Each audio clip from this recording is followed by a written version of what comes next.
సరే, ఈ విషయంలో సెంట్రల్ గవర్నమెంట్ ఇన్వాల్వ్ అయ్యి సిబిఐ విచారణకు ఆదేశించాలని చెప్పి మేము కోరుకుంటున్నాం.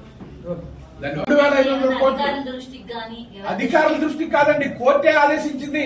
ఈ ఫోటోలు చూసి ఆశ్చర్యపడిపోయి ఇంత ఘోరంగా ఒక రాజధాని, విజయవాడ రాజధాని అంటున్నారు కదా, రాజధాని సమీపంలో ఇంత పెద్ద ఎత్తున ఇది ఒక లారీ 2 లారీలు కాదు, కొన్ని సుమారు 10 సంఖ్యలో మెషిన్లు, వేల లారీలు తిరుగుతున్నాయి. బట్టి 2-3 జిల్లాలకు వెళ్తుంది. ఊళ్ళో తోలేదు కాదు ఇది. ప్రతి లారీ రోడ్డు మీదకి రావాల్సిందే.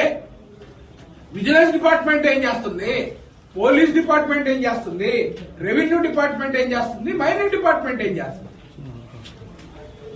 ఇంత ఘోరమైన పరిస్థితుల్లో ఈ రాష్ట్రంలో ఇదేమన్నా బీహారా లేకపోతే ఉత్తరప్రదేశ్? ఈ ఫోటోలను చూసి జాయింట్ యాక్షన్ కమిటీ వచ్చి ఢిల్లీ నుంచి జాయింట్ యాక్షన్